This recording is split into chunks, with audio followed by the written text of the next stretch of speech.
so they're off. Well, 4,000 runners, or close to it, getting underway a little bit early because the race was due to start at 8 o'clock. It's only 7:58 and a half now, and already the runners are on their trek to Melbourne. We can see, obviously, still very windy. Hi, my name's Chris Chamberlain. This is my 9th consecutive Frankston to Melbourne Marathon, and my best time so far is 2 hours 44. I hope to get down to about 2 hours 50 this time. Steve, you've run against So, I guess, on a few occasions. Yes, he's fairly old. I think Chris has actually run against him more than I have. He finished 4th in the '84 Olympics, so he's very experienced, and I think he will have certainly looked after these other Japanese runners very well. Do you know a lot about him, Chris? Yes, well, Takahashi's probably one of the all-time great marathoners, and we've probably had 3 superstars run the Melbourne Marathon, and I'd say So's one of them, and the other one's the record holder, Bill Rogers, and Shuma Haikanga. And those two have cleared away. Looked like it was a fairly easy pace because there are a few people up there who are 2:20 runners just running along, but Takahashi's and I think it's Dragon, is it? From Yugoslavia, who's in the group. He's a winner of the Istanbul Marathon in 2:16:45. He's 28. He was 23rd in the Seoul Marathon and won the Belgrade Marathon earlier this year. So credentials are pretty good for the Yugoslav. Yugoslavic Dragon. It was probably a bit quicker in Istanbul than it's going to be out there today, though, I think. Derek, no chance of the record being broken of Bill Rogers. That has stood since 1983. Well, it's a pretty good record. 2:11:08, I believe it is. I think with that northerly blowing today, I think it'd be almost impossible to break 2:11 today, actually. One mention I'd like to make, though, this guy So is rather an interesting character. He's 36 years of age. He's run, I think, almost 30 marathons, but he hasn't won too many. He's probably ran some of the fastest seconds and thirds of any marathon. Well, that best in time history of his was actually when he was second to Seiko, wasn't it? He was second, yeah. It's pretty awful, isn't it, when a guy runs 2:8 and finishes second? So he hasn't had a great reputation for being a winner, actually. I'm surprised he's doing this because he's usually a little bit more conservative than this, and in these conditions I thought he would have sat back a bit. At 36 you would have expected him to have ran past his best, and I would be surprised if he's really up at the finish in this race. Well, while he's hasn't got a record of winning, he's only run major races, and he ran 4th in the Olympic Games, and this year he ran at Milan in a very tough race and ran 2:12 in quite humid and difficult conditions. I think actually So's probably the hot favourite in my book, just to disagree with Derek. Yeah. But Shimizu's younger and coached by So it'll be very interesting to see how he goes against the people he coaches. Of the ladies, Rhonda, who would you expect to do well? 8% of the competitors in the marathon this year are female, so what are your thoughts on who might get there first? Well, there's probably about 4 or 5 people who have the possibility of winning today.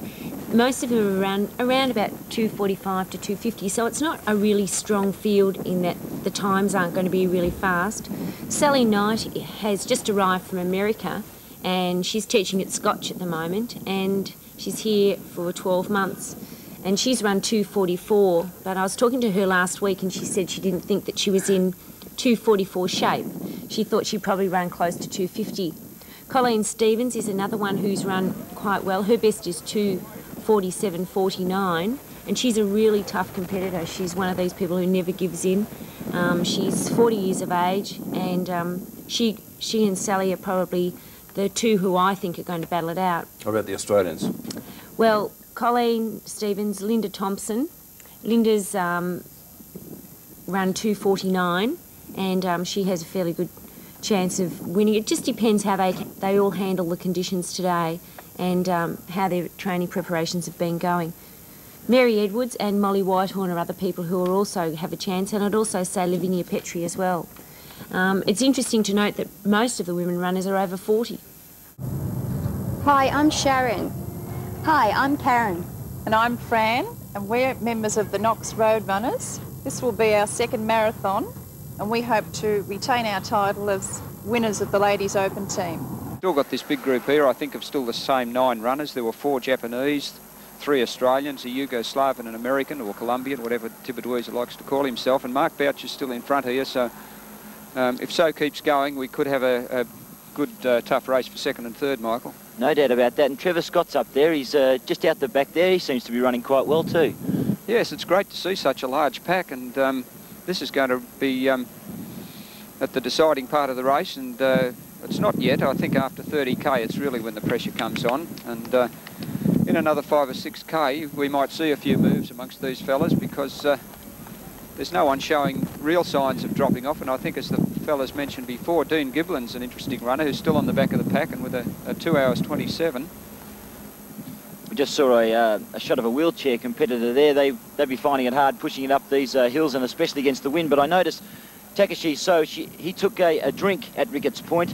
Very important to be taking fluids at this particular part of the race. Well, it's important that they take the drinks right early in the race. Sometimes people leave them and start taking them late, and it is too late by the time some people start.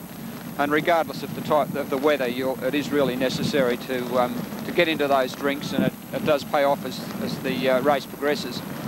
We're now shooting off to try and catch up with the leader, and boy, it's a big break. It's a tremendous break. It's very reassuring to be in front and look back and not be able to see anyone for so far. It's a tremendous break, and as Steve Monaghetti said, those other runners would like to be on the back of this ute. That's right. It's quite windy on the back of the ute, but it's much more comfortable. We've just passed the 22k mark here, so we're approaching Brighton Beach. But boy, it's a substantial. Well, we've just caught him here now. He's finding that wind tough, but boy, he's working hard. And after he ran 15:59 from 15 to 20k. 600-metre break, Michael. That's a tremendous break, and he would know that, and would find it pretty comforting, sort of halfway through the marathon, do you think? Yes, well, he's looking strong, isn't he, as he comes up to us here. He's very determined, looking very strong, and keeping the pace going. He's not letting up. It wasn't just a sort of a short move and then ease back. We've got the first woman here. Colleen is running quite well, isn't she? Yeah. She seems to be running in a pack of fellas there and enjoying it. But hey, my name's John Kane from Team Super Stroller. I hope to run the marathon in about 3 hours 45. This guy wants me to run it in 3 hours 30. So we're going to have to work that out along the way, but either way I know he's going to finish before me. Here you go, Lynn. Our leader. So had his first look around, and we were able to indicate to him that he had a long lead. In fact, the lead between So and Shimizu at 37k was 2 minutes. So Shimizu has picked back a few seconds, but 2 minutes break with 5k to go is pretty handy.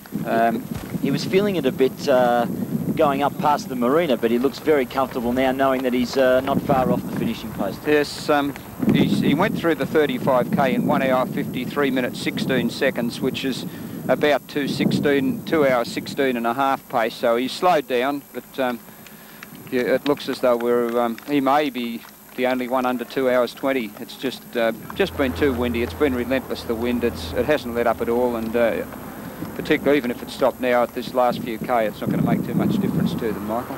He's had a fair amount of support from the van, and also there were some Japanese supporters too when we went past about 5 Ks ago. That's right, just down the bottom of Fitzroy Street there were a number of Japanese people there who would no doubt cheer him along. But this is our winner, Takeshi So from Japan, one of the all-time great marathon runners, adding the Melbourne Marathon of 1989 to his long list of running credentials. A splendid effort and a warm round of applause by the big crowd outside the Art Centre. Takeshi So, the winner of the 1989 Melbourne Marathon. It's a great run. It's interesting, he ran the last 2.2k in 8 1/4 minutes. After the 10k mark up to about the 12k mark, I overcome that and going to a rhythm and forgot about it. Well, a tremendous effort, John, in your third marathon, a fantastic effort. Thank you. Thank you. Well, thank you, Michael, and the honours at Sandringham, but the interest at the moment on Colleen Stevens as she's just outside of personal best, and she's just coming up past the Art Centre and heading towards the finishing line, and under these conditions, that is a great effort from Colleen Stevens, winner of the 1988 Portland Marathon. And she finished second here last year.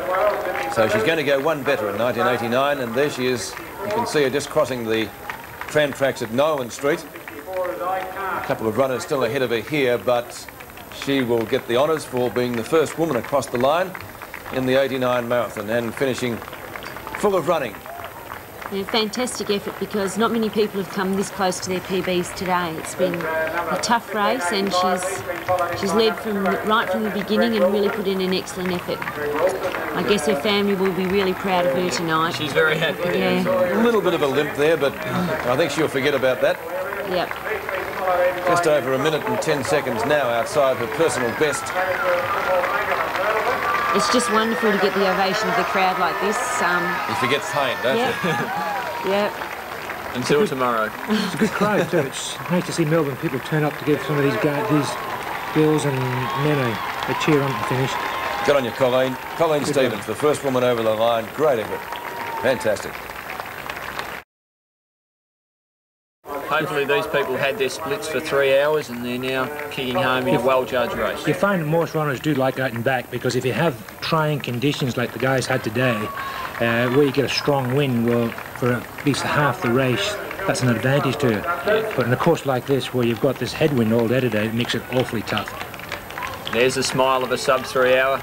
It looks like he's done it, doesn't it? Just like That's right. Let's see the next 30 seconds, how many smiles we can produce. Yes, these people will be kicking hard now. I'll be able to see that clock. It makes it all worthwhile. But everybody that goes in the race has a goal, whether it's just to finish or whether it's a time, maybe to beat a friend. You go in it with a goal. It's a really good excuse to have a hot bath later today. And a few cold beers? Yes.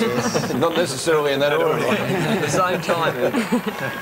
And sometimes a massage helps too. That's it. 3 hours. Bad luck for those. But then again, some of the people will be aiming to beat 3.5 hours now. So.